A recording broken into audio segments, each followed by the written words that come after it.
Aloha, my name is Ann Sakaguchi. I'm currently a PhD student in the American Studies Department at the University of Hawaii at Mānoa. I am working on my dissertation research on the challenges of the institutional representation of Honouliuli. So today I will be doing a brief presentation on one of the lesser-known narratives of Honouliuli. So the title of my presentation today is The Question of Loyalty and Patriotism, the Internment of Japanese American Priestesses at Honouliuli. So these are photographs that I took about 3 years ago when I visited Honouliuli with the University of Hawaii West Oahu Archaeological Field School. The first photograph is an aerial photograph of Honouliuli. The second is a photograph of what used to be the mess hall, so that is the foundation of the mess hall. And the third photograph is what used to be the laundry area. So I'll be starting my presentation now. In the midst of the current COVID-19 pandemic, many of us are experiencing and coping with anxiety, the frustration, and the hardship of being detained or imprisoned in our homes and not knowing what the future holds. But for the Japanese internees, they no longer had a place they could call home because they were forced from their homes into the internment camps, where they endured the hardships and uncertainties of life behind barbed wires. Here I use the word internment camps to best describe wartime detainment or confinement sites that unjustly detained or interned Japanese Americans and resident alien civilians who are labeled as enemy citizens. In the case of Hawaii, internment camps were administered by the Army or the Justice Department to detain or intern Japanese Americans and resident alien civilians who are falsely or unjustly accused, tried, and convicted of espionage or sabotage under martial law.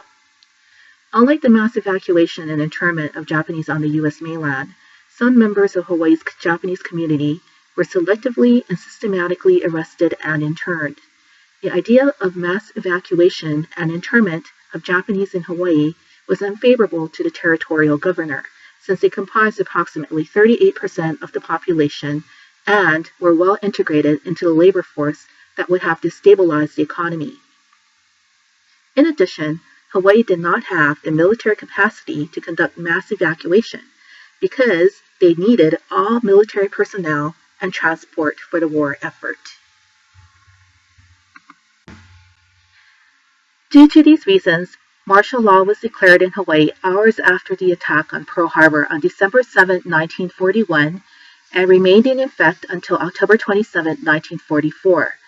Under martial law, all residents were subjected to the rules of military authorities that enforced curfews, blackouts, and censorship, placed restrictions on travel, established mass fingerprinting, controlled banks, businesses, and schools, froze wages, suspended civil laws, civil rights, and habeas corpus, and extended military justice to civilians. To further ensure public safety and national security, martial law authorized the arrest and internment of selected members of the Japanese community, especially those in leadership positions, priests, priestesses, teachers, and media at various sites located on Oahu and the neighbor islands. Of the 17 internment sites in Hawaii, the largest and longest operating site was Honouliuli's prisoner of war and civilian internment camp on the island of Oahu. Hidden deep in the gulch of Kunia, it was known as Jigokudani or Hell Valley for its humid and mosquito-infested conditions. So these are photographs. The first one is a photograph of the map of Honouliuli. So it shows you the different sections or compound areas. And the second photograph is a 1945 photograph of the entire Honouliuli camp. During its active use from March 1943 to January 1946, Honouliuli housed over 4,000 Japanese, Korean, Okinawan, Filipino, and Italian prisoners of war, and over 300 Japanese, Okinawan, German, and Italian, American, and resident alien civilian internees. After its closure in 1946, Honouliuli was largely forgotten until its rediscovery in 2002 by scholars and volunteers associated with the Japanese Cultural Center of Hawaii. Following its rediscovery, Honouliuli was listed on the State Historic Register in 2009 and the National Register of Historic Places in 2012, and subsequently designated a national monument by former President Barack Obama on February 24, 2015. So the first photograph is a photograph of the Japanese POW compound, and the second photograph is a photograph of the Japanese men's interning compound, and these were both taken in 1945. Until recently, the stories of Honouliuli were silenced by its remote location, restrictions on access, secrecy surrounding military installations and activities, lasting stigma and trauma associated with internment and incarceration, and generational and cultural restrictions on speaking openly about the hardships of internment and imprisonment. However, the rediscovery of Honouliuli gave voice to the stories of the Japanese internees. Of these internment stories, I will focus on the stories of two priestesses, one who practiced Buddhism and another who practiced Shintoism. As coexisting national religions of Japan, both Buddhism and Shintoism were believed to promote unconditional loyalty to the emperor, who was considered a divine figure. Thus, the two priestesses were feared to be intimately tied to the Japanese nationalism, which made them un-American and thereby a threat to national security. So this is a photograph taken in 1945 of the Japanese woman internee compound. The first priestess was Ryuto Tsuda, also known as Shinsho Hirai, who was born in Kona, Hawaii, and was well regarded within her community with a fairly large following of loyal members. Before she was ordained as a Buddhist priestess, Tsuda underwent training at TODAIJI Temple, part of the KEGON Buddhist sect in Nara, Japan, which made her the first official missionary of that temple sect to the U.S. People who knew Tsuda described her as a religious fanatic who claimed to have spiritual healing powers. This religious fanaticism is what made her a target for internment. From the scripts of Tsuda's trial, retrial, and parole hearings, we can clearly see the accusations made against her demonstrate social injustice based on religious practice that was used as a discriminatory tool to question her loyalty to the U.S. During her hearings, she was accused and indicted of disloyalty to the U.S. and refusing to cooperate with the internment camp authorities.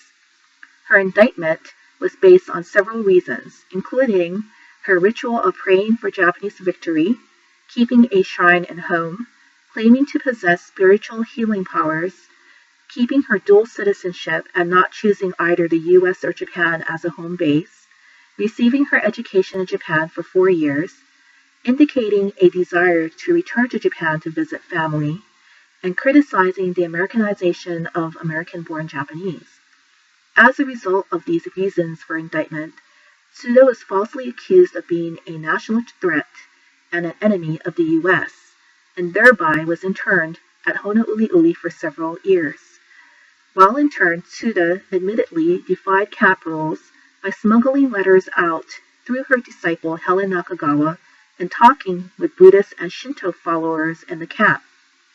In one of her letters, Tsuda referred to the Japanese flag as a flag of the rising sun that meant the glory of the sunrise in Buddhist expression, and the country as both countries, the U.S. and Japan.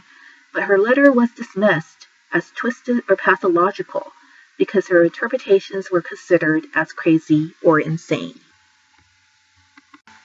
Similarly, another Japanese-American priestess, Haruko Takahashi, was interned for her religious beliefs and practices in Shintoism.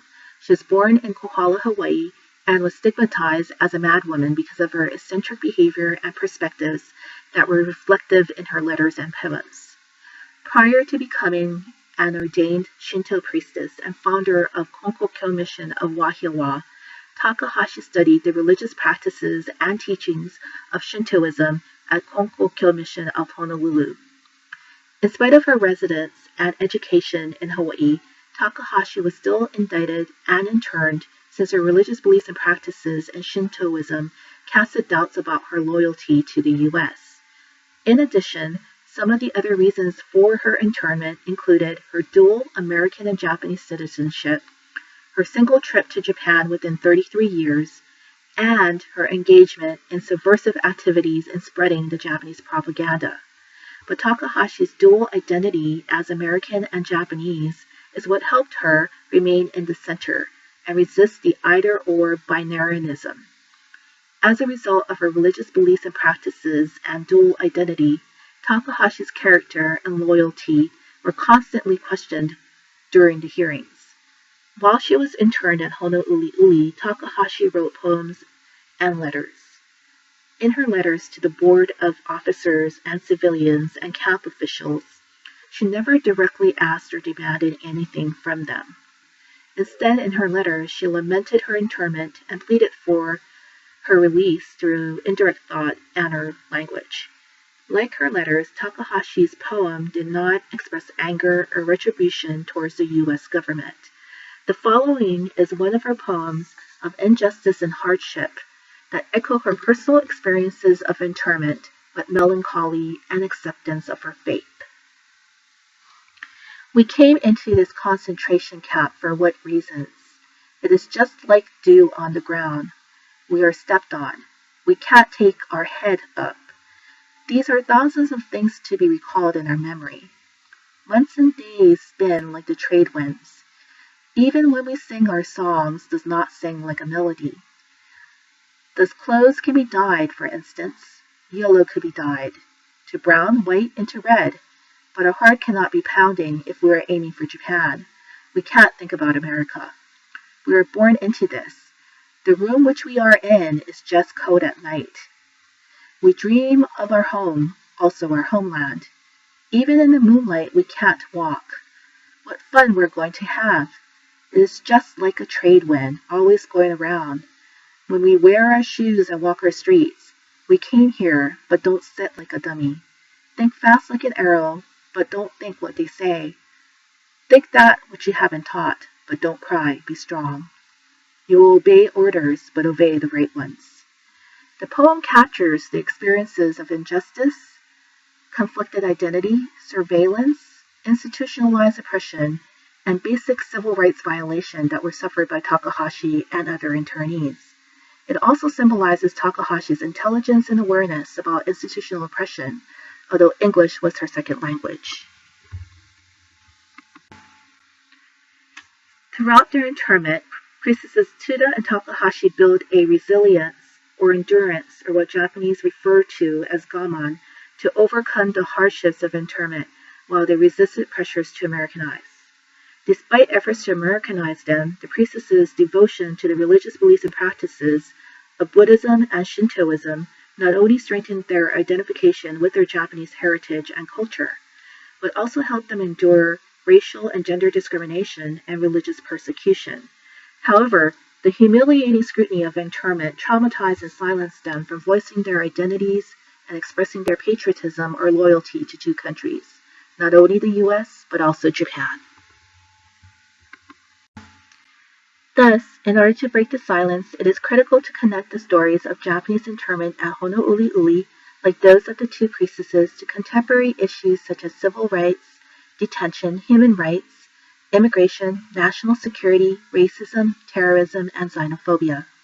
In other words, we need to address how national or public ignorance, fear, and paranoia became the catalyst for the suppression of civil rights and civil liberties based on gender, religion, race, and or ethnicity, following the bombing of Pearl Harbor, the terrorist attack on 9/11, Trump's immigration control reform, and the recent Black Lives Matter protests. Making the connection between the Japanese internment at Honouliuli and the recent or current contemporary events offer insights on how the past histories of injustice and disempowerment are relevant to understanding and empathizing with the current or recent controversial moral, social, and political issues. But racial minorities often fall victim to those in power who use inaccurate information and assumptions grounded in propaganda to control and distort public history and memory. Therefore, fostering deep understanding and empathy can help us remember the past history of Japanese internment and prevent history from repeating itself. Thank you for listening to my presentation. Mahalo. Thank you.